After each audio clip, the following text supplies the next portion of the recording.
नमस्कार दोस्तों, आप सभी के स्टडी फॉर यूपीएससी पीसीएस में स्वागत है। ये फुल लेंथ टेस्ट 2 है और वैसे आपका टेस्ट 13 है, 13वां टेस्ट है ये। इसमें पॉलिटी के सवाल ने आपको थोड़ा सा परेशान किया होगा, क्योंकि टेस्ट उसी प्रकार के बनाए गए थे कि ज़रूरी नहीं कि 70 का ही प्रैक्टिस करके जाएं। इसमें अधिकांश सवाल में से आपको ऐसा लगा होगा कि 69 का पैटर्न है, तो बिल्कुल सही है, आपका सही लगा है। और उसी पैटर्न के अनुसार ये पेपर भी था। हालांकि वन लाइनर भी थे और आसान सवाल भी थे। इस पेपर का कट ऑफ कितना रखना चाहिए मुझे, तो 91 से 92 के बीच में अगर आपके मार्क्स आए हैं 91 92, तो बिल्कुल कट ऑफ है आपका सही है। अपने कैटेगरी के हिसाब से, इस हिसाब से आप कट ऑफ को एडजस्ट कर लीजिएगा। और अगर बहुत ही कम अभी भी आपके 40-30 से कम मार्क्स आ रहे हैं, तो प्लीज़ पहले फोकस कीजिए पढ़ाई पर। टेस्ट आप बाद में रिवाइज कर लेना।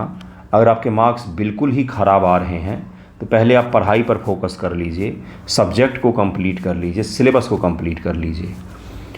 पिछले वीडियो में, पिछले टेस्ट के पश्चात कुछ बच्चों के आए थे कि मेरे नेगेटिव बहुत ज़्यादा लग रहे हैं, तो उसके पीछे पहला कारण तो होता है कि आपने उस सब्जेक्ट को पढ़ा ही नहीं, आपको वो सवाल आ ही नहीं रहा था और आप हर सवाल में तुक्का लगा रहे हैं, अधिकांश सवाल में तुक्का लगा रहे हैं। अगर आपने 100 सवाल अटैम्प्ट किए हैं तो उसमें 75 में तुक्के लगाए हैं, 25 सही किया है। तो ऐसी स्थिति में क्या होता है कि निगेटिव आपके बहुत ज़्यादा लगते हैं।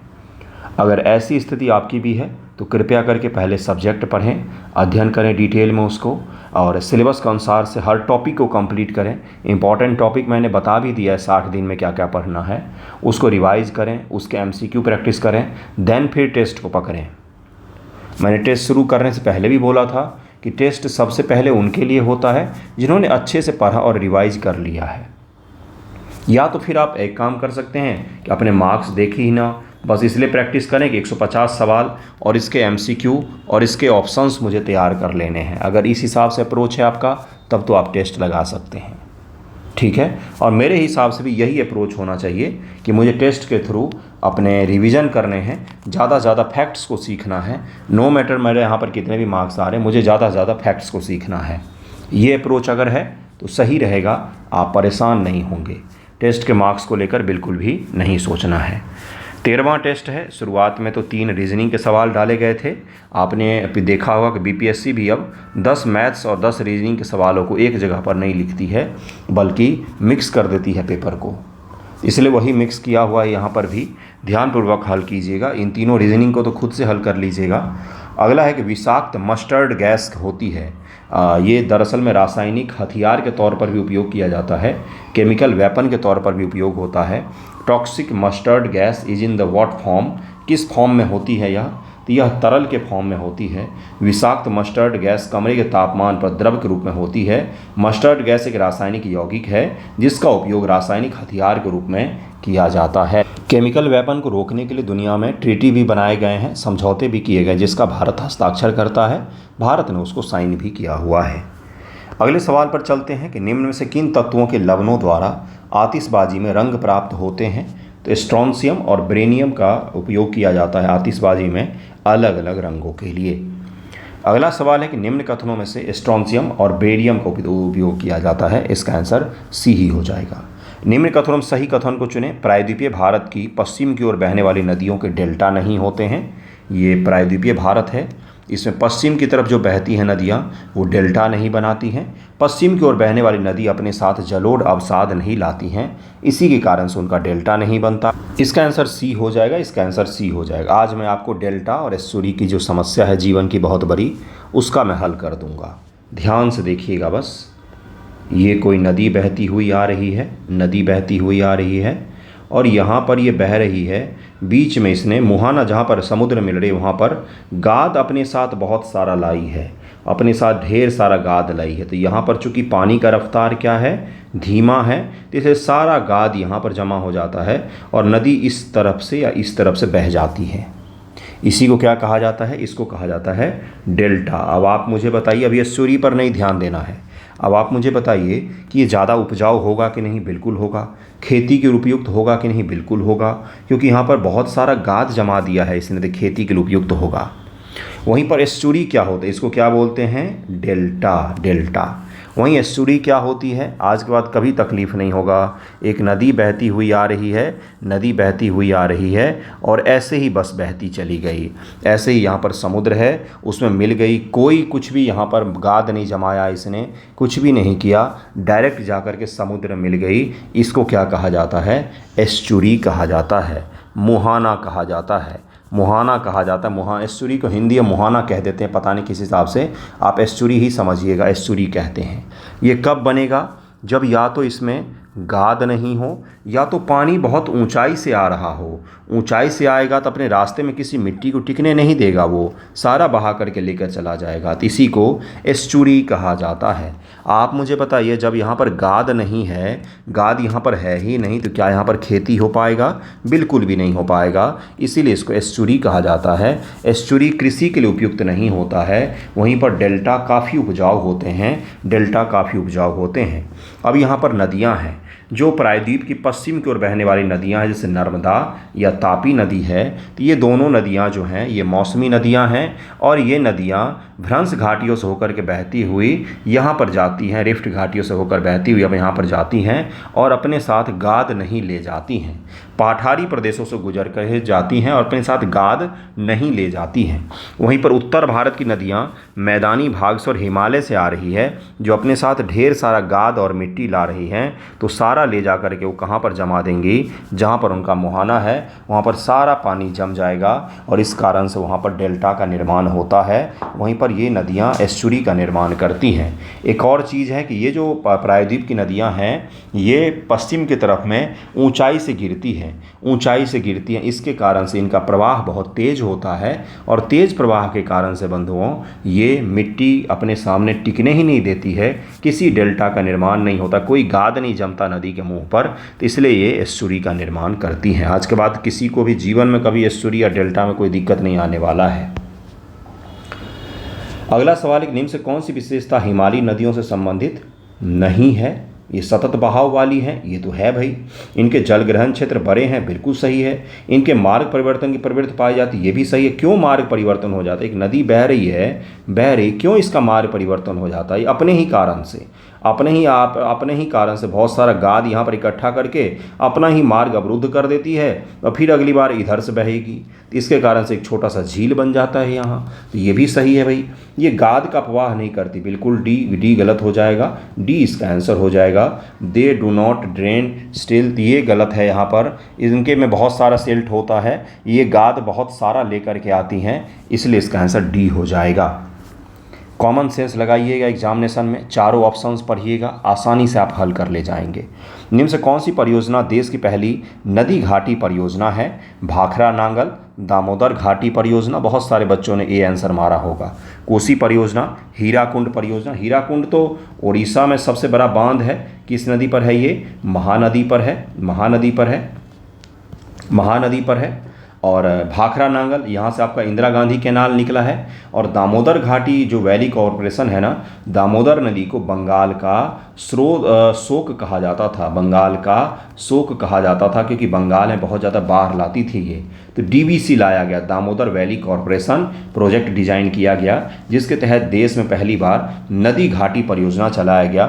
नदियों के ऊपर बांध बना करके बाढ़ को रोकने का प्रयास किया गया, इसके कारण सब दामोदर नदी बंगाल में बाढ़ नहीं लाती है, बी इसका आंसर हो जाएगा।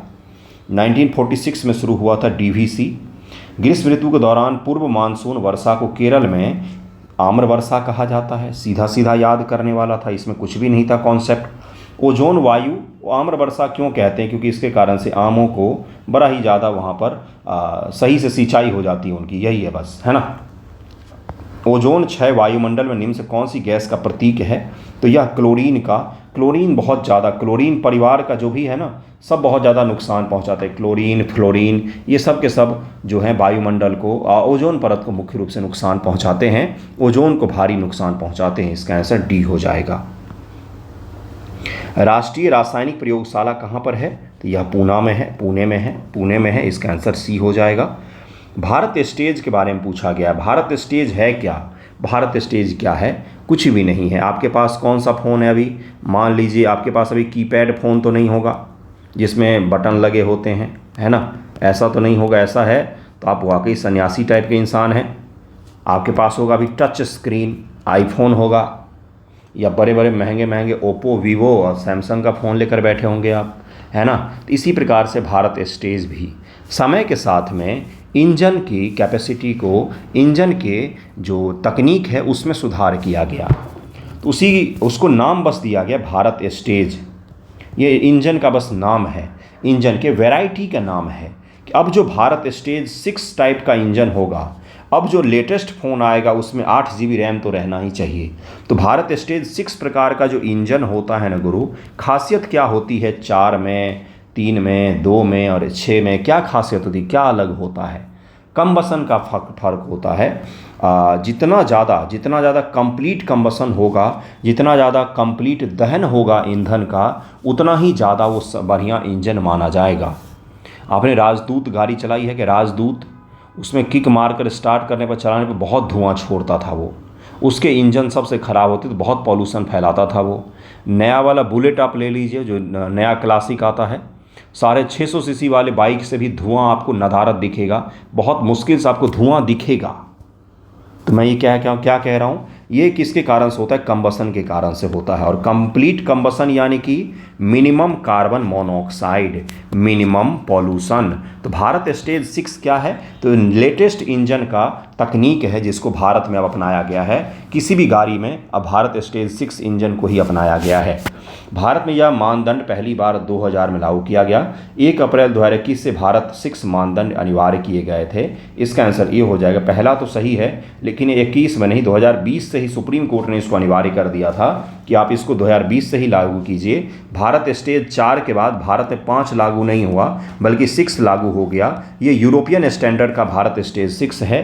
अब यूरोप में जो गाड़ियाँ चलती है, बाइक चलती हैं, ऑटो चलती हैं, उनका इंजन और भारत के बाइकों का इंजन एक समान का होता है। दोनों ही समान स्तर पर पॉल्यूशन फैलाएंगे। निम्न से कौन सा कन्वेंशन खतरनाक रासायनिक व्यापार से जुड़ा हुआ है? तो रॉटरडैम कन्वेंशन इसको कहा जाता है। ए इसका आंसर हो जाएगा। केंद्रीय समुद्री मात्स्यिकी अनुसंधान संस्थान तिरुवनंतपुरम, भारतीय वनस्पति सर्वेक्षण Kolkata, institute of forest genetics and tree breeding Coimbatore, भारतीय वन्यजीव संस्थान देहरादून। अगर इस प्रकार के सवाल नहीं आते हैं तो इसमें कभी भी उदास नहीं होना चाहिए। ये अलग से आप हेडक्वार्टर याद करने नहीं बैठेंगे, ये आपके टेस्ट सीरीज से ही तैयार होगा, और जो करंट में चर्चा में रहता है वही सब डाले जाते हैं। ये इसमें से गलत हो जाएगा। ये जो है ये संस्थान कोच्चि में है, तिरुवनंतपुरम में नहीं है। केरल के कोच्चि में है, तिरुवनंतपुरम में नहीं है। ए इसका आंसर हो जाएगा। तिरुवनंतपुरम का मतलब क्या होता है? भगवान विष्णु का शहर, ठीक है। त्रिवेंद्रम नहीं होता है, तिरुवनंतपुरम भगवान विष्णु का शहर इसको कहा जाता है। Project elephant, project tiger, project crocodile, Indian rhino vision 2020। अब आपको पूछा गया है कि इसमें से कौन कब शुरू किया गया है। बड़ा ही आसान सा लगा होगा, 2020 देख कर, अरे यहाँ तो ईयर दे ही दिया है ना, और झट से बना लिया होगा। ऐसा कुछ नहीं होने वाला इस सवाल में, इतना तो मुझे भी पता है। प्रोजेक्ट एलिफेंट कब शुरू किया गया है? प्रोजेक्ट टाइगर, तो प्रोजेक्ट टाइगर तो कंफर्म होंगे ना कि भाई 1973 में शुरू किया गया है, अर्थात बी का तो कम से कम 3 ही होना चाहिए। बी का तो कम से कम 3 ही होना, 2 ही होना चाहिए। बी का तो कम से कम 2 ही होना चाहिए, बी का कम से कम 2 होना चाहिए, और आंसर निकल करके आ जा रहा है। यानी कि प्रोजेक्ट टाइगर को अगर 1973 से मैच कर लेते तो हमें बाकी अगर नहीं भी याद है तो भी हमारा आंसर आ रहा है प्रोजेक्ट एलिफेंट 1992 में, और प्रोजेक्ट टाइगर 73 में, प्रोजेक्ट क्रोकोडाइल 75 में मगरमच्छ को लेकर के, और इंडियन राइनो विजन को 2005 में शुरू किया गया था। 2005 से 2020 तक के लिए ये विजन रखा गया था, 2005 से 2020 तक के लिए, लेकिन इसको शुरू किया गया था 2005 में। इसका आंसर सी हो जाएगा। पारिस्थितिकी तंत्र में कौन सा पिरामिड सदैव ऊर्ध्वामुखी यानी कि सीधा बनता है? तो ऊर्जा पिरामिड हमेशा सीधा बनेगा। ये इससे पहले भी सवाल ये आपके इसी पेपर में आया हुआ है, जहाँ पर मैंने समझाया था कि ऊर्जा पिरामिड, किसी भी पिरामिड में नीचे उनको रखते हैं जो प्रोड्यूसर होते हैं, जो प्राथमिक उत्पादक होते हैं, और सबसे ज़्यादा एनर्जी उन्हीं में होता है। अर्थात पेड़ पौधे साग सब्जी को खाने पर आपको ज़्यादा एनर्जी मिलेगा, न कि मांस खाने पर आपको ज़्यादा एनर्जी मिलेगा। अगर आप जिम जा रहे हैं तो आपके लिए पालक ज़्यादा अनिवार्य है, न कि चिकन खाना ज़्यादा अनिवार्य है। ये भी हमें इससे पता चलता है। इसका आंसर क्या हो जाएगा? इसका आंसर सी हो जाएगा। सी इसका आंसर हो जाएगा। बिहार बजट 25-26 में राजकोषीय घाटा जीएसडीपी के कितने परसेंट के बराबर है? 2.98% के बराबर है। ये अगर आपने गलत किया है तो बहुत ही गलत बात है। मैंने 2 दिन पहले ही बजट वाले वीडियो में पहला और दूसरा सवाल ही ये करवाया था मैंने। निम्न से कौन सा सही सुमेलित है? राष्ट्रीय वन नीति 1952, वन संरक्षण अधिनियम 1980, वन्य जीव संरक्षण अधिनियम 1972। तो इसका आंसर डी हो जाएगा। 1, 2, 3 इसका तीनों के तीनों सही सुमेलित है।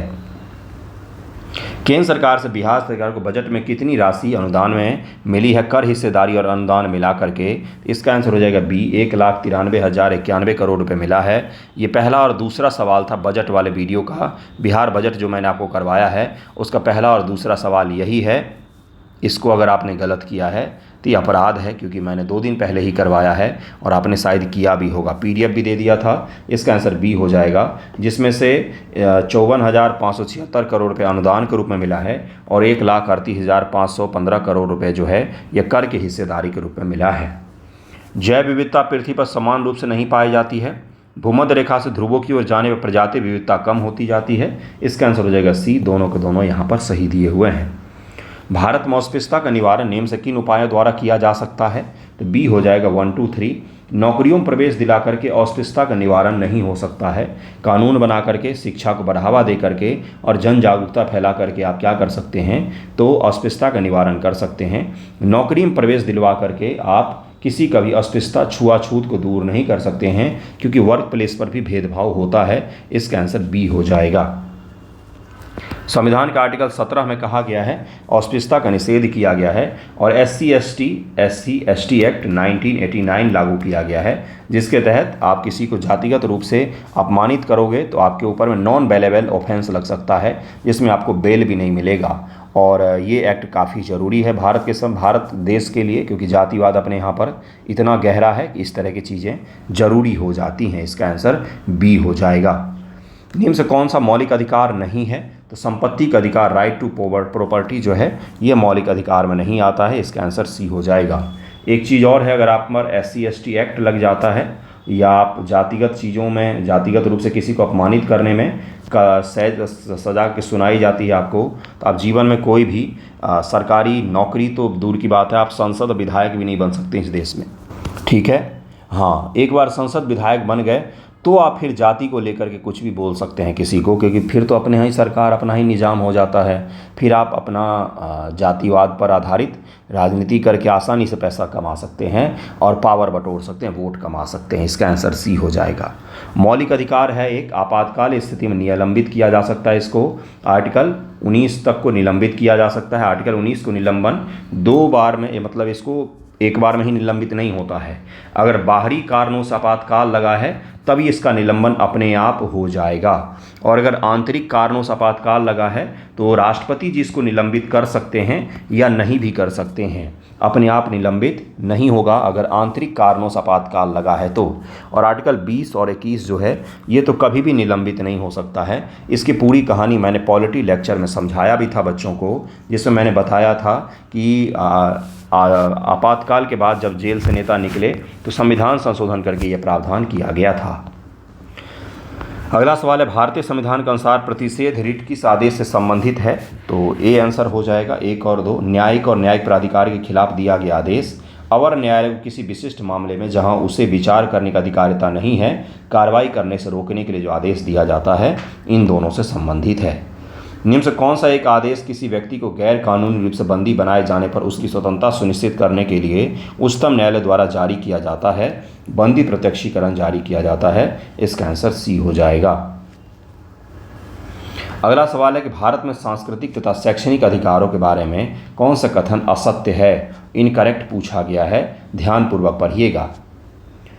शैक्षणिक संस्थानों को सहायता प्रदान करने में राज्य किसी शैक्षणिक संस्थान के प्रति इस आधार पर कि यह बहुसंख्यक समुदाय के प्रबंध के अधीन है भेदभाव करेगा। भेदभाव करेगा लिख दिया। भेदभाव राज्य कैसे कर सकता है? शैक्षणिक संस्थान किसके द्वारा है, किसके द्वारा नहीं है, इसके आधार पर कैसे भेदभाव कर सकता है?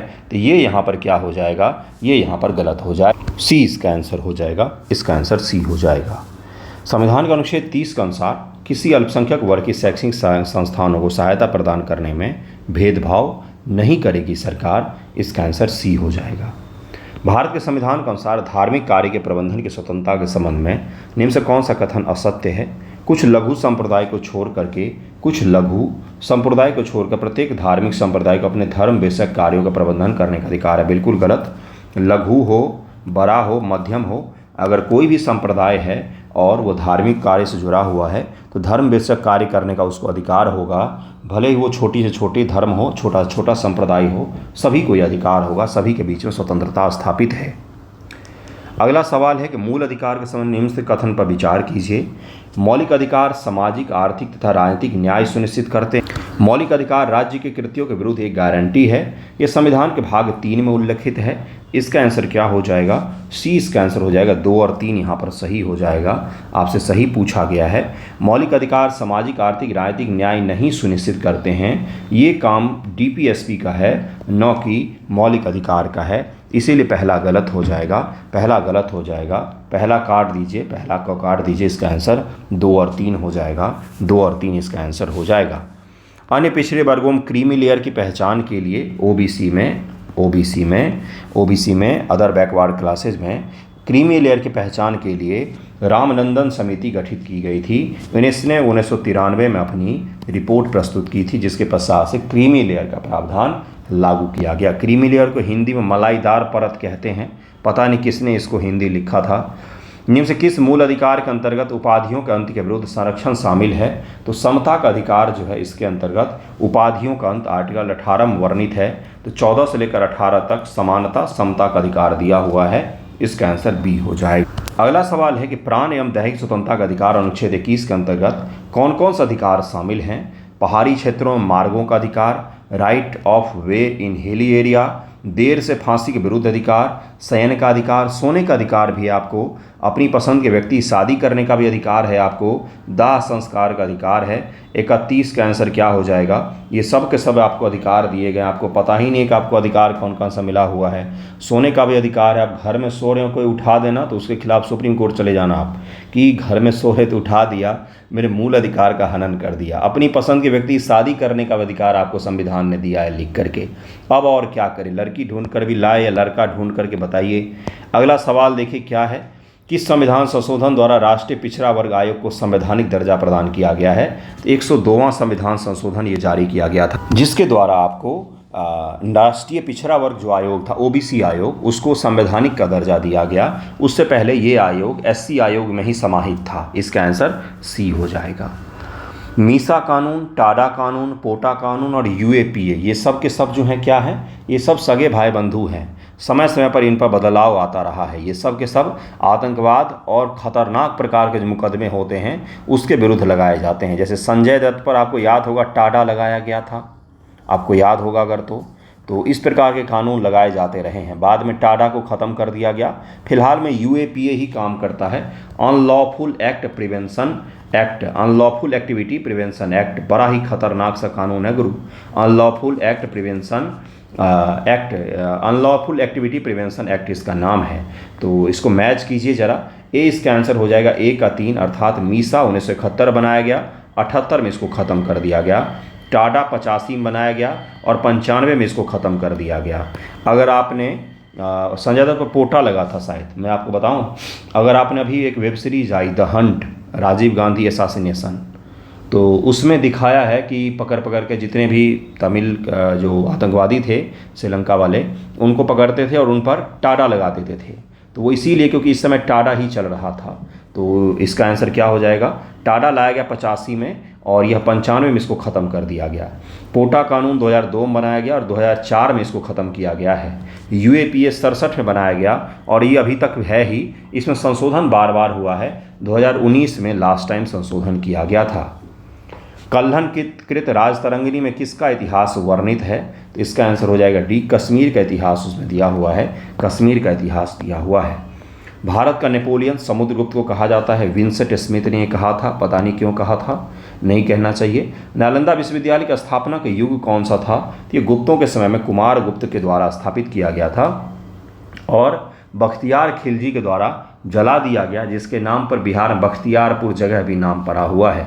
कुमार गुप्त के नाम पर कोई जगह नहीं है बिहार में, समुद्रगुप्त के नाम पर भी नहीं है, लेकिन बख्तियार खिलजी के नाम पर बख्तियारपुर अपने बिहार में एक जगह का नाम है। इसका आंसर सी हो जाएगा। सर्वप्रथम किसने बताया कि पृथ्वी सभी वस्तुओं को अपनी ओर आकर्षित करती है? तो ये ब्रह्मगुप्त हैं जिन्होंने बताया, ग्रेविटी के बारे में इन्होंने जानकारी दी। ब्रह्मगुप्त भारत के बहुत बड़े विद्वान हुए हैं। इन्होंने बताया कि पृथ्वी सभी वस्तुओं को अपनी ओर आकर्षित करती है। ए इसका आंसर हो जाएगा। वाराहमिहिर चिकित्सक थे, आर्यभट्ट गणितज्ञ थे। इसका आंसर ए हो जाएगा। ये सब के सब चंद्रगुप्त द्वितीय के नवरत्न में शामिल हैं। उसके राज दरबार में एक साथ रहते थे ये सब। निम्न से किस दर्शन का मत है कि वेद शाश्वत सत्य है? तो यह मीमांसा दर्शन है। भारत में जो 6 दर्शन हुए हैं उसी में से मीमांसा है। मीमांसा जो वेद को शाश्वत सत्य मानता है। इसका आंसर सी हो जाएगा। मौखरी शासकों की राजधानी कौन सी थी? यह सवाल बीपीएससी पीटी 68 में पूछा गया है। इसका आंसर क्या हो जाएगा? कन्नौज थी। भारत के इतिहास में जो अलग अलग राजधानियों के लिए लड़ाई हुआ है, जैसे कि मगध, जब मगध था तो पाटलिपुत्र था, फिर गुप्त आए, फिर उसके पास साथ जो रहा वो कौन सा रहा मुख्य रूप से? तो वो यही रहा, कन्नौज रहा बहुत दिनों तक सेंटर में। त्रिपक्षीय संघर्ष, अगर आपने देखा होगा, एक किताब आती है जिसको एनसीईआरटी कहा जाता है 11th में मध्यकाल की, उसकी शुरुआत जब होती है ना, त्रिपक्षीय संघर्ष से ही शुरुआत होती है, जहाँ पर पाल, प्रतिहार और राष्ट्रकूट जो हैं वो कन्नौज के लिए युद्ध लड़ रहे होते हैं। अंत में कौन जीतता है ये आप मुझे बताएंगे, इतना तो पता होना चाहिए आपको। चीनी लेखक भारत का उल्लेख किस नाम से करते हैं? तो यिंतु नाम से करते हैं। वो यिंतु नाम से करते हैं। यिंतु का मतलब स्वर्ग भी होता है। बिल्कुल सही सुन रहे हैं आप। निम्न से किसने राष्ट्रकूट साम्राज्य की नींव रखी थी? ये दंती दुर्ग था। दंती दुर्ग जिसने रखा था राष्ट्रकूटों की नींव। रविकीर्ति जो एक जैन थे जिन्होंने ऐहोल प्रशस्ति की रचना की है, को किसका संरक्षण प्राप्त था? तो पुलकेशिन द्वितीय का संरक्षण प्राप्त था। जब हर्षवर्धन शासन कर रहा था उत्तर भारत में, तो नर्मदा नदी के दक्षिण में पुलकेशिन द्वितीय नामक शासक शासन कर रहा था, जिसने ऐहोल प्रशस्ति रचना करवाई है।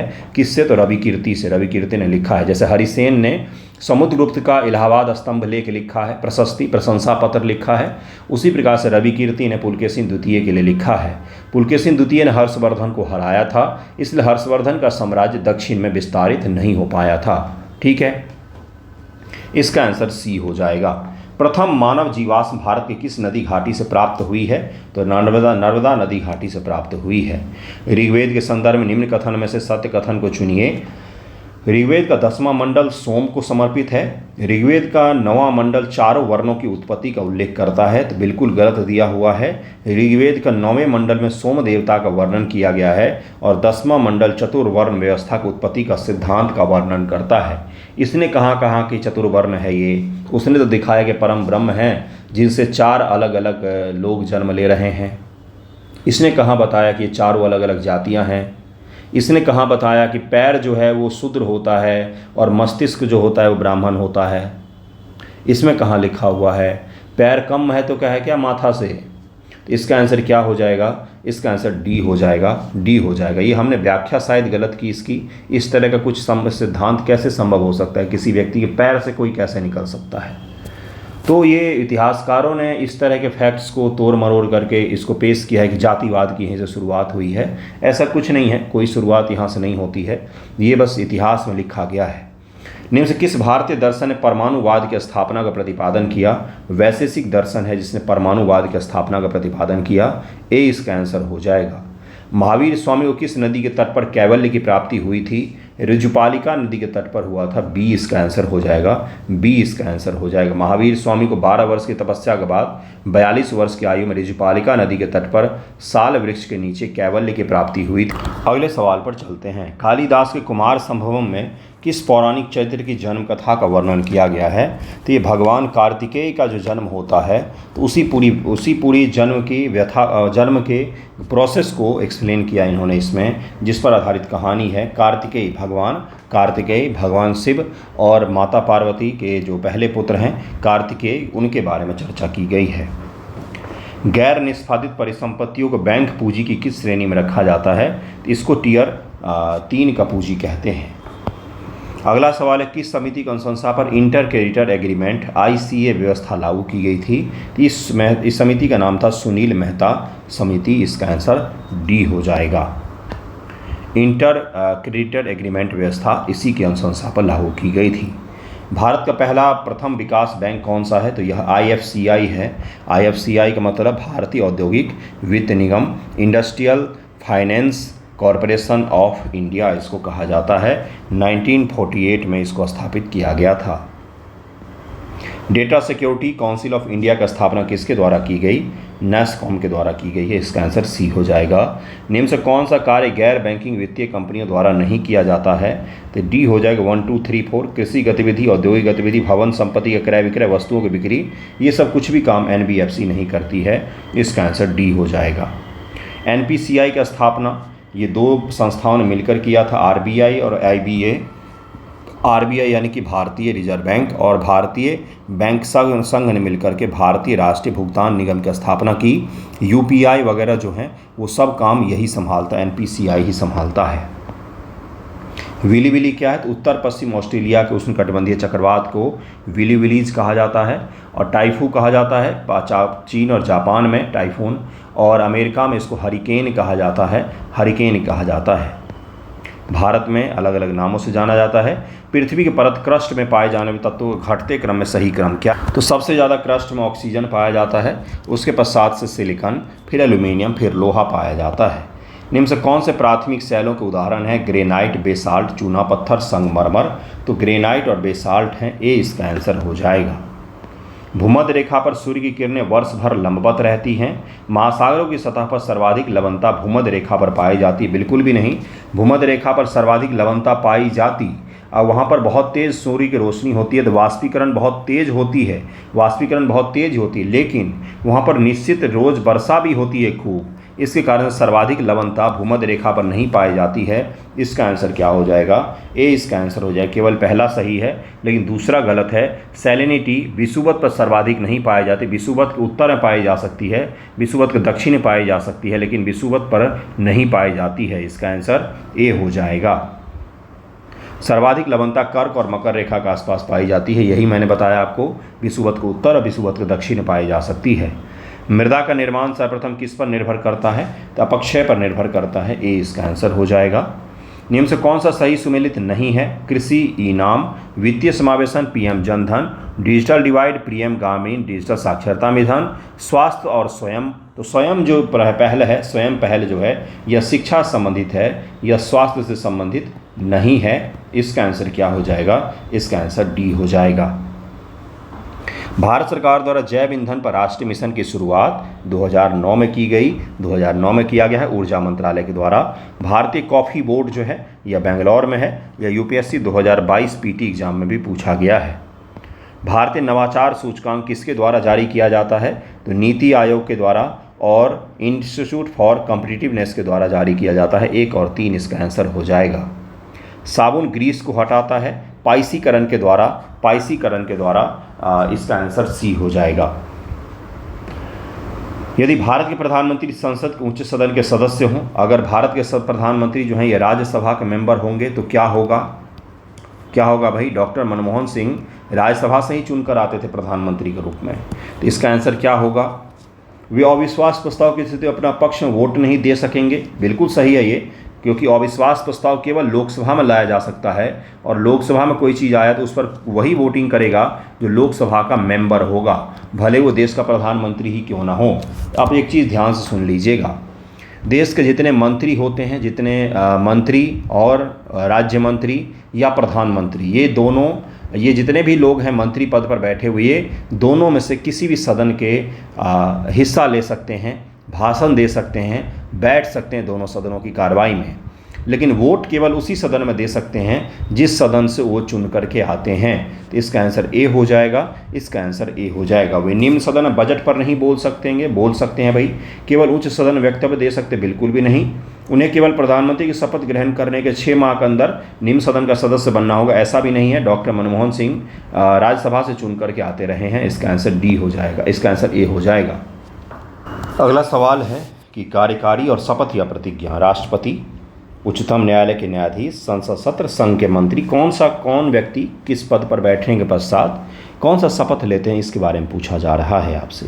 इसका आंसर सी हो जाएगा। राष्ट्रपति भारत के संविधान के प्रति श्रद्धा और निष्ठा का लेते हैं। उच्चतम न्यायालय के न्यायाधीश संविधान और विधि की मर्यादा बनाए रखने का, संसद सदस्य कर्तव्यों के निष्ठापूर्ण निर्वहन का, छोटा सा मजाक। संघ के मंत्री सूचना की गोपनीयता का शपथ लेते हैं, इसका आंसर सी हो जाएगा। संसद के संयुक्त बैठक के लिए गणपूर्ति कोरम क्या है? 1/10 का है, 1/10 का है। 1/10 मेंबर जरूर रहने चाहिए। अगर 550 मेंबर है तो इसका 10 से डिवाइड कर दीजिए, 55 व्यक्ति रहेंगे तभी जा कर के सदन चलता है। लोकसभा की बात कर रहा हूँ मैं। राष्ट्रपति उपराष्ट्रपति के निर्वाचन उठने वाले निर्वाचन विवादों को केवल और केवल उच्चतम न्यायालय देख सकता है, सुप्रीम कोर्ट का अधिकारता है ये।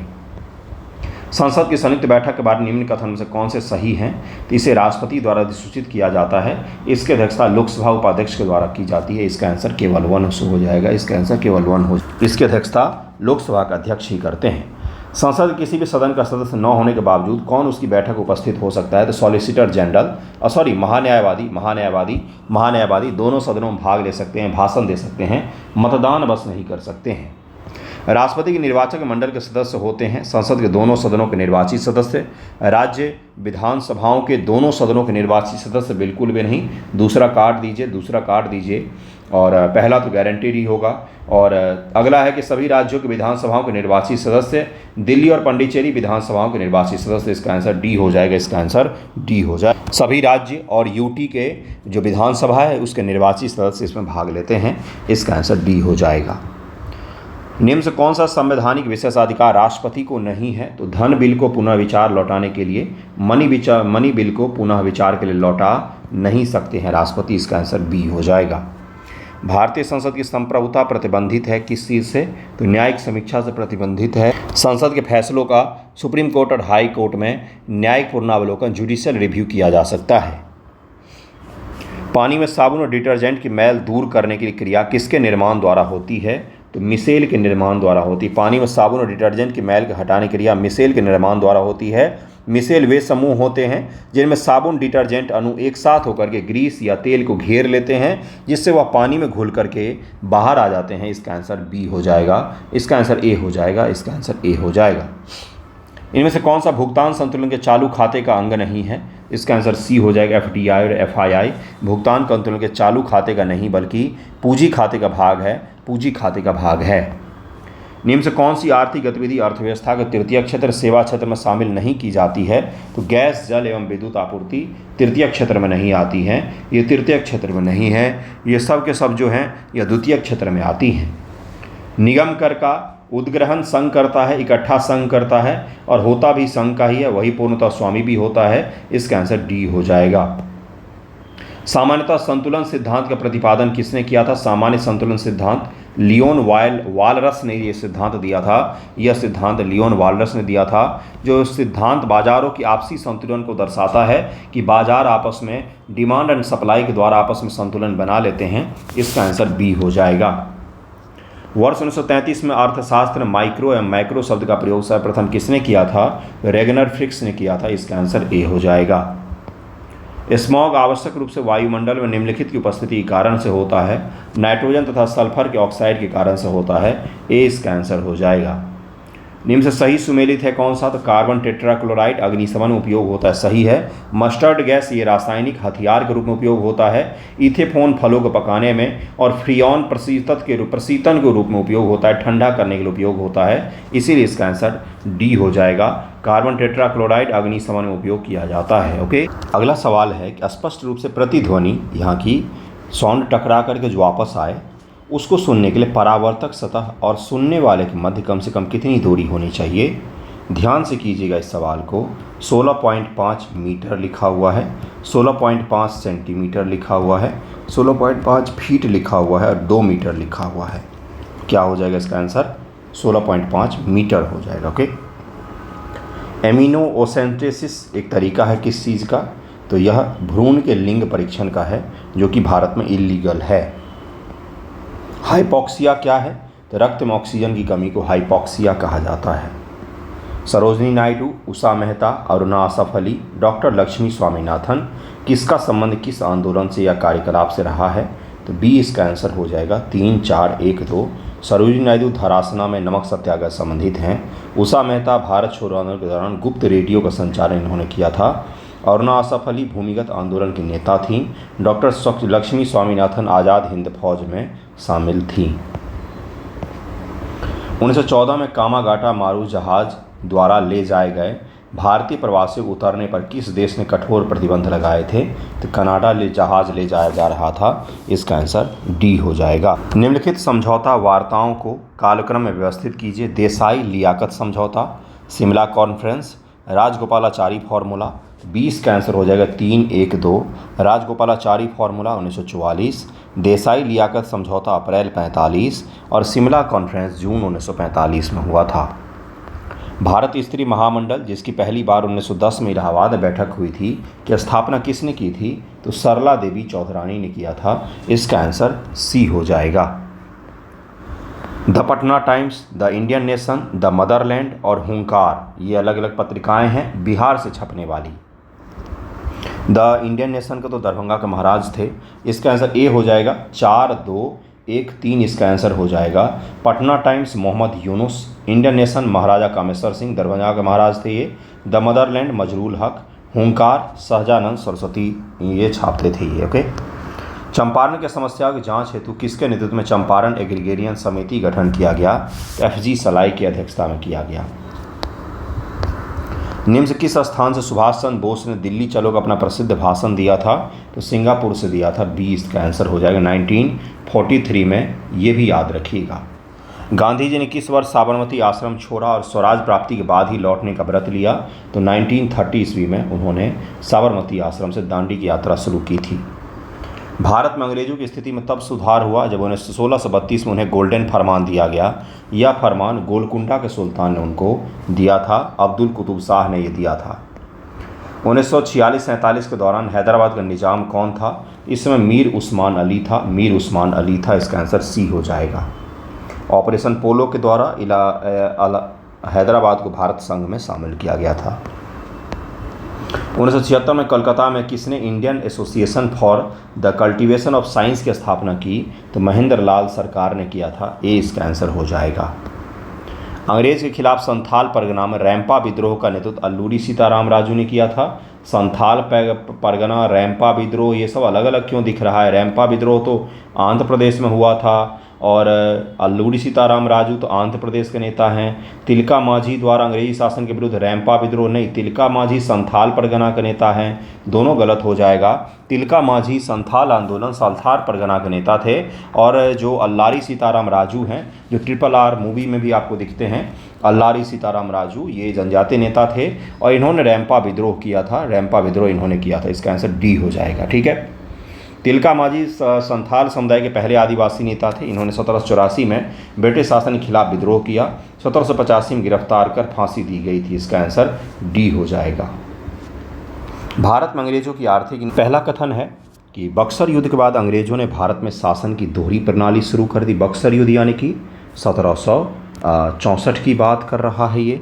लॉर्ड कॉर्नवालिस द्वारा लाई गई अस्थायी बंदोबस्त का मुख्य उद्देश्य भारतीय कृषि व्यवस्था को स्थिरता प्रदान करना था। स्थिरता क्यों प्रदान करेंगे हमारी कृषि व्यवस्था को कोई लॉर्ड? तो इसका आंसर हो जाएगा पहला सही है, दूसरा गलत दिया हुआ है। बक्सर युद्ध के बाद अंग्रेज भारत की एकमात्र शक्ति बन गए। उन्होंने शासन की दोहरी प्रणाली की शुरुआत की, जिसका मुख्य उद्देश्य बिना किसी जिम्मेदारी के धन एकत्र करना है। लॉर्ड कॉर्नवालिस द्वारा लाई गई अस्थायी बंदोबस्त भारत के आर्थिक शोषण का सबसे कारण बनी, सबसे बड़ा, और 1793 ईस्वी में इसको लागू किया गया था। सामाजिक सुधार के उद्देश्य से 1867 ईस्वी में डॉक्टर आत्माराम पांडुरंग द्वारा बॉम्बे में प्रार्थना समाज की स्थापना की गई थी। ज्योतिबा फूले ने 1873 में सत्य शोधक समाज की स्थापना की थी। सी इसका आंसर हो जाएगा। पहला और दूसरा दोनों सही है यहाँ पर। ज्योतिबा फूले पर आधारित कुछ दिन पहले मूवी भी आई थी, मैंने नहीं देखा है, आपने देखा होगा शायद। ज्योतिबा फूले के बारे में पढ़िएगा कभी, साहस हो तो ही पढ़िएगा। मैं समाज के सबसे उच्च जाति से आता हूँ, इसका मुझे कोई गर्व नहीं है, लेकिन क्या करें, बताना पड़ता है। फिर भी अगर आप ज्योतिबा फूले को पढ़ेंगे, मैंने पढ़ा, तो कुछ चीज़ आपको बड़ा ही अटपटा सा लगेगा। लेकिन अगर आप उस समाज के दृष्टिकोण से सोचेंगे कि वो किस वर्ग से आते थे, उनके जीवन में संघर्ष कैसा था, तो फिर आपको उनका लिखा हुआ जो है वो जायज़ प्रतीत होगा। तो आप अगर देखेंगे तो आपको सही लगेगा। लेकिन मैंने आपको बताया एज़ यूजुअल कि साहस हो तभी पढ़िएगा उसको, ठीक है, वरना आप अभी सिलेबस पढ़ें। सैंडलर विश्वविद्यालय आयोग की स्थापना किस वाइसराय के काल में हुई थी? तो लॉर्ड चेम्सफोर्ड के काल में हुई थी। सी इसका आंसर हो जाएगा। चेम्सफोर्ड का काल 1916 से 1921 तक रहा है और सैंडलर विश्वविद्यालय उद्योग 1917 में बना है। 1917 में बना है ये। निम्न से कौन सा समाचार पत्र अनुशीलन समिति संबंधित था? तो युगांतर था। 20 का आंसर हो जाएगा। 20 का आंसर हो जाएगा। लाल स्याही बनाई जाती है किस चीज़ से? तो ईओसिन से बनाई जाती, ईओसिन से बनाई जाती है। क्या आपको लगता है कि एससी समाज के बारे में जो अंबेडकर जी ने लिख दिया वही सही है? आपको लग रहा है बीच में कहाँ से सवाल आ गया? वो ज्योतिबा फूले वाला दिमाग में चल रहा था इसलिए मैंने पूछा। क्या आपको लगता है कि डॉक्टर अंबेडकर ने जो भी लिखा, जो भी बोला उन्होंने वही सही है? क्या आपको लगता है कि ज्योतिबा फूले जो बोलते हैं वही सही है? क्या आपको लगता है गांधी जी की जो अवधारणा है, जो उन्होंने लिख दिया वो लकीर का फ़कीर हो गया, वही सही है? नहीं। इन सभी को आंख मूंद करके सही मानना भी एक प्रकार की गुलामी है। आप पढ़िए, समझिए कि वो व्यक्ति क्या कह रहा है, क्या उन्होंने लिखा है। सभी महान लोग हैं, कोई इसमें से छोटे नहीं हैं, सभी महान हैं, सबके विचार अलग हैं। लेकिन वो इतने महान इसलिए बने ना क्योंकि हर चीज़ के बारे में उनके अपने विचार हैं। उन्होंने कहीं से चुराया नहीं विचारों को, कहीं से उधार नहीं लिया है, किसी को अपना भगवान नहीं माना उन्होंने। वो खुद के ऊपर में विश्वास करते थे। इसलिए किसी की किताबों को पढ़ते हैं, किसी नेता को फॉलो करते हैं, किसी को जानने की समझने का प्रयास करते हैं, तो ये देखिए कि मैं उनका कुछ पढ़ा लिखा हुआ तो उसमें मेरे सोच के हिसाब से कितना वो सही है, कितना गलत है। डॉक्टर अंबेडकर लकीर के फ़कीर नहीं है, महात्मा गांधी लकीर के फ़कीर नहीं है। हो सकता है कि उनकी बहुत सारी बातें हों जो आज के दृष्टिकोण में मुझे गलत लगे, आपको गलत लगे, कुछ चीज़ें सही लगे आपको। ये होता है कि आप सोच में भी स्वतंत्र हैं, सोच के दृष्टिकोण से भी आप फ्री हैं, स्वतंत्र हैं। आपके ऊपर में किसी को पढ़ने के बाद लबादा नहीं लग जाता है कि मैंने इस इंसान को पढ़ा तो अब मेरे ऊपर सारा कुछ इन्हीं का प्रभाव रहेगा। फिर आप फॉलोअर बनेंगे, फिर आप लीडर नहीं बन पाएंगे, और लीडर कभी भी फॉलोअर नहीं होता है। फिर आप फॉलोअर बन जाएंगे, डॉक्टर अंबेडकर के फॉलोअर, महात्मा गांधी के फॉलोअर, नरेंद्र मोदी जी के फॉलोअर, योगी जी के फॉलोअर, लालू जी के फॉलोअर। तो फॉलोअर फिर कभी जीवन में नेता नहीं बन पाता है। ठीक है, तो फॉलोअर मत बनिए, पढ़िए और खुद का सोच डेवलप कीजिए, खुद का समझ बनाइए कि मुझे इनका ये अच्छा लगा, मुझे इनका ये अच्छा नहीं लगा। अच्छा नहीं लगा तो उसके पीछे बिल्कुल तार्किक ढंग से अपने पास में तर्क होना चाहिए कि इस कारण से मुझे अच्छा नहीं लगा। ठीक है, चलिए आगे बढ़ते हैं, मैं आपको विद्रोही बना दूंगा। अगला सवाल है कौन सा गलत सुमेलित है? Carbon dioxide thermal power station, chlorofluorocarbon automobile, nitrous oxide धान के खेत, सल्फर डाइऑक्साइड ईंट के भट्ठे। तो इसका आंसर बी हो जाएगा, क्लोरोफ्लोरोकार्बन ऑटोमोबाइल। इसका आंसर बी हो जाएगा। क्लोरोफ्लोरोकार्बन गलत सुमेलित है। क्लोरोफ्लोरोकार्बन मानव निर्मित गैसीय एवं द्रव पदार्थ है जो रेफ्रिजरेंट, वातानुकूलित यंत्रों में उपयोग किए जाते हैं। यह ओजोन का मुख्य क्षरण करता है। ये इसका ऑटोमोबाइल से कोई भी लेना देना नहीं है। इसका आंसर बी हो जाएगा। जैव उपचारण बायो रेमिडिएशन से क्या तात्पर्य है? तो जीवों की सहायता से पर्यावरण विषैले पदार्थों का निष्कासन, यही इसका मतलब होता है। किस वर्ष भारत सरकार द्वारा केंद्रीय गंगा प्राधिकरण का गठन किया गया था? तो 1985 में किया गया था। डी इसका आंसर हो जाएगा। निम्न से किसे स्वपोषित कहा जाता है? तो इसका आंसर सी हो जाएगा, उत्पादक को कहा जाता है। निम्न से किस आधार पर जैव विविधता के हॉटस्पॉट को मान्यता प्रदान की जाती है? तो उपयुक्त सभी जातीय बहुतायत, स्थानिकता और जो आशंका बोध है इन सभी के आधार पर प्रदान की जाती है। इकोटोन जैसे हॉटस्पॉट, जैसे इंडा म्यांमार बॉर्डर ये हॉटस्पॉट में आता है। उसके अलावा पश्चिमी घाट ये हॉटस्पॉट में आते हैं। इकोटोन एक अवस्थान्तर क्षेत्र है जहाँ दो प्राणी समुदाय मिलते हैं और एकीकृत होते हैं, मतलब कि दो यहाँ पर इकोसिस्टम का संक्रमण जोन होता है, उसको इकोटोन कहा जाता है। इकोक्लाइन एक परितंत्र से दूसरे परितंत्र में क्रमिक स्थापन है, दोनों के बीच कोई स्पष्ट सीमा नहीं होती है। बिल्कुल सही लिखा हुआ है, दोनों स्टेटमेंट सही हो जाएंगे। निम्न वर्गीकी को उनके पद सोपान के अनुसार आरोही क्रम में सजाएं। तो प्रजाति, वंश, परिवार और अनुक्रम, तो इसी के अनुसार से होता है। प्रजाति, फिर वंश, फिर परिवार, फिर अनुक्रम आ जाता है। प्रजाति, वंश, परिवार, अनुक्रम, वर्ग, संघ, भाग और जगत फिर आ जाता है। प्रवाल भित्तियों की वृद्धि के लिए निम्न से कौन सी आवश्यक दशाएं हैं? प्रकाशीय स्थितियां, बिल्कुल वहाँ पर सनलाइट होना चाहिए। स्वच्छ व अवसाद रहित जल होना चाहिए। 6 से 10 डिग्री समुद्री लवणता, 6 से 10 समुद्री लवणता पीपीटी के हिसाब से कहा जा रहा है।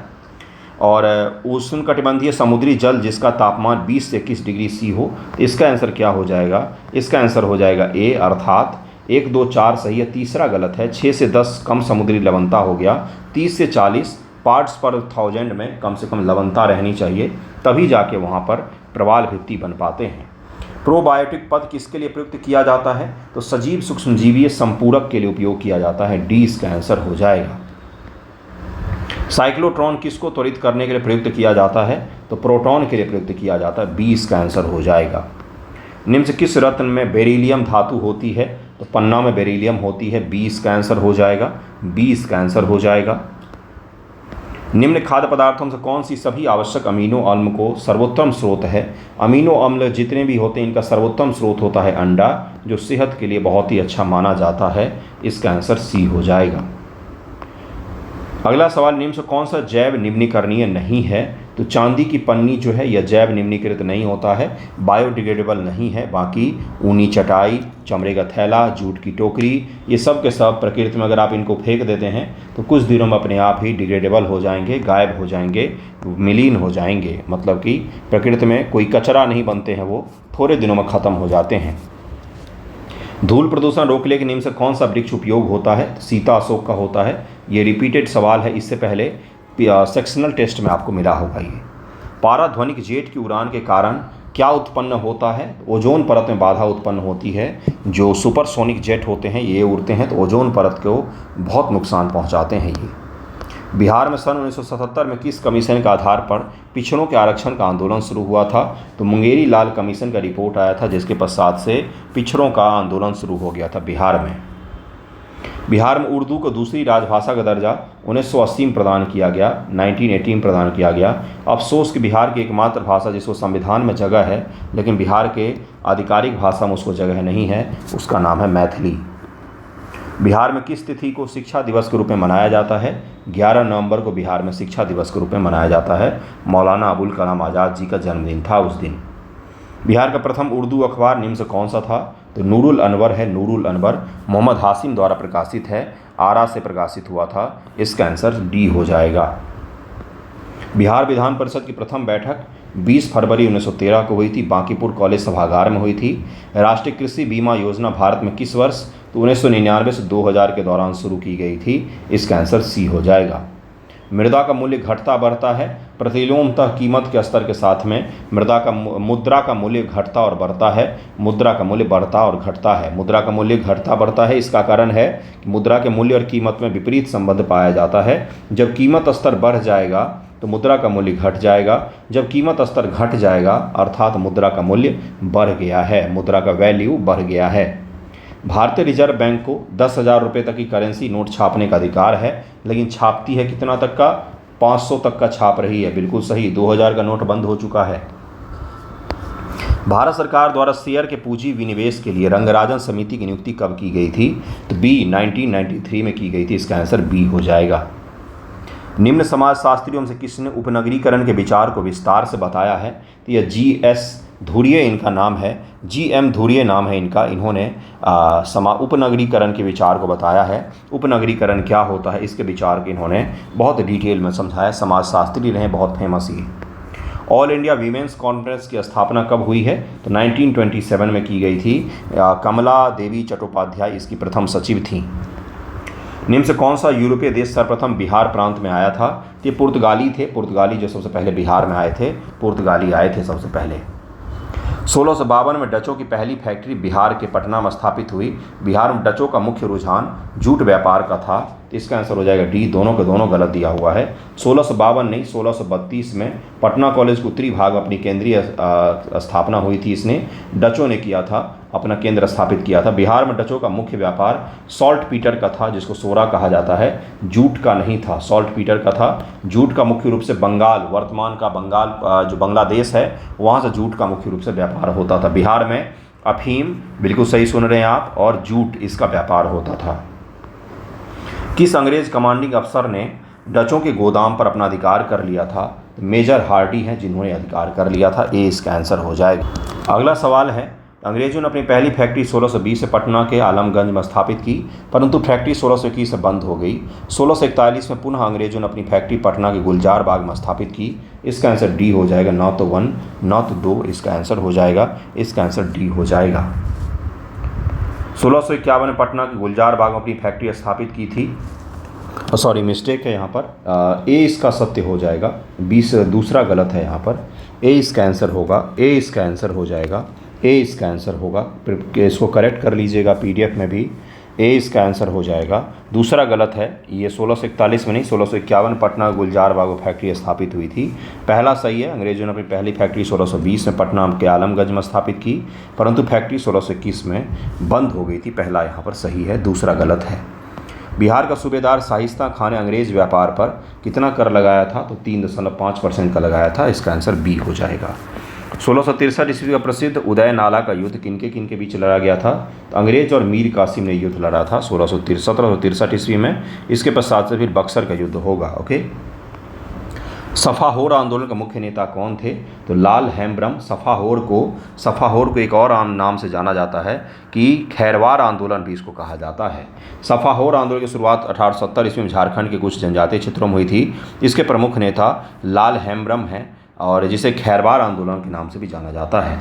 निम्न में से कौन सा गलत सुमेलित है? पहाड़िया विद्रोह, रमना आहारी, कोल विद्रोह, भागीरथ माझी, भूमिज विद्रोह, गंगा नारायण सिंह, तमार विद्रोह, कोलनाथ सिंह। तो इसका आंसर हो जाएगा कोल विद्रोह। भागीरथ माझी गलत है। कोल विद्रोह का नेतृत्व बुद्ध भगत ने किया था। भागीरथ माझी खैरवार विद्रोह, जिसको अभी मैंने कौन सा नाम बताया आपको, सफाहोर विद्रोह से शामिल थे वो। ओके, 1857 विद्रोह के समय बिहार के में घटनाओं का सही कालक्रम कौन सा है? मुजफ्फरपुर, चंपारण, देवघर, पटना सिटी। तो सी हो जाएगा 3, 4, 1, 2 इसका आंसर हो जाएगा। 3, 4, 1, 2 इसका आंसर हो जाएगा, यानी कि देवघर, फिर आपका पटना सिटी, फिर आपका मुजफ्फरपुर, फिर आपका चंपारण हो जाएगा। यहाँ पर डेट भी लिखा हुआ है 12 जून, 3 जुलाई, 25 जुलाई और 30 जुलाई। MC राजा, जगजीवन राम, BR अम्बेडकर, महात्मा गांधी, इन चारों के संगठन है, इनसे इसके बारे में पूछा गया है। इसका आंसर 3, 1, 2, 4 हो जाएगा। MC Raja all India depressed classes association स्थापित की थी। Jagjivan Ram all India depressed class league स्थापित की थी। BR Ambedkar all India depressed classes federation स्थापित कर रहे हैं और महात्मा गांधी जी ने ऑल इंडिया हरिजन संघ स्थापित किया था। इन तीनों में आपको कन्फ्यूजन होगा, तो अम्बेडकर फेडरेशन, जगजीवन राम लीग, राम लगा हुआ है लीग, और MC राजा एसोसिएशन की स्थापना करेंगे। तो ये इस प्रकार से याद रख सकते हैं आप। ओके, अगला सवाल है कि निम्नलिखित पर विचार करें, सिद्ध हो का चांद भैरव कान्हो। तो भैरव का नाम होगा, बुद्धो भगत नीलांबर नहीं होंगे। संथाल नेता सिद्ध, कान्हो, चांद और भैरव थे। इसका आंसर सी हो जाएगा। 4 और 5 गलत दिया हुआ है। कौन से 2 नहीं जुड़े हुए थे? तो यहाँ पर बुद्धो भगत और नीलांबर हो जाएंगे। इसका आंसर सी हो जाएगा। इंडियन पोस्ट पेमेंट बैंक की स्थापना किस समिति की सिफारिश पर हुई है? तो नचिकेत मोर समिति की स्थापना नचिकेत मोर समिति के सुझाव पर स्थापित हुई है। इसका आंसर ए हो जाएगा। गैर ब्राह्मणों के अधिकारों को बढ़ावा देने के लिए किसने 1925 में आत्मसम्मान आंदोलन की शुरुआत की? EV रामास्वामी नायकर ने शुरू किया था। कर्म योग, राजयोग, भक्ति योग, ये सब के सब विवेकानंद जी की किताब है। इसमें से कर्म योग जरूर पढ़िएगा। कर्म योग जब भी फुर्सत मिले, डिटेल किताब है, पढ़ने का प्रयास कीजिएगा, बहुत शानदार किताब है। बिरसा मुंडा के गुरु कौन थे? तो आनंद पांडे बिरसा मुंडा गुरु थे। ये इसका आंसर हो जाएगा। महालवारी प्रथा में किसके साथ राजस्व का बंदोबस्त हुआ था? तो ग्राम समुदाय के साथ समग्र रूप में राजस्व का बंदोबस्त किया गया था। महाल का मतलब होता है पूरा गांव मिलकर 100 रुपया का कर देगा। अब चाहे वो A they, B they, C they, D दे, कोई भी दे, मतलब नहीं है। ठीक है, पूरा गांव से 100 रुपया का कर आना चाहिए। भारत भू राजस्व व्यवस्था के संदर्भ में निम्नलिखित कथन सत्य कथन को चुनिए। अस्थायी बंदोबस्त बंगाल तथा मद्रास के अधिकांश भागों पर और असम एवं अन्य क्षेत्र के 19% भूगों पर लागू था। अस्थायी बंदोबस्त मद्रास में कहाँ से लागू हो जाएगा? रैयतवारी व्यवस्था बंगाल, बिहार, उड़ीसा, कर्नाटक के लगभग में 51% क्षेत्रों पर लागू था। तो बी तो सही हो जाएगा, पहला गलत है। यह असम मद्रास में लागू नहीं था। अस्थायी बंदोबस्त मद्रास में लागू नहीं था, मद्रास में ही नहीं था, बल्कि बंगाल, बिहार, उड़ीसा में लागू था। ये असम और मद्रास में लागू नहीं था। उत्तरी कर्नाटक कुछ हिस्सों में जरूर लागू था अस्थायी बंदोबस्त, उत्तरी कर्नाटक कुछ जिलों में लागू था। इससे आगे आपका MCQ है किसका, तो मैथमेटिक्स और रीजनिंग का। इसको हल कीजिएगा, आंसर निकालने का प्रयास कीजिएगा। इसका कट ऑफ जो है 92 मैंने रखा है, 92 प्लस स्कोर करने का प्रयास कीजिए। देखिए अब आपको सभी पेपर आसान ही मिलेंगे ऐसा तो नहीं होगा, आपके सरप्राइज़ के लिए तैयार रहना चाहिए कि किसी भी प्रकार का पेपर आ सकता है। थैंक यू सो मच आप सभी का वीडियो देखने के लिए।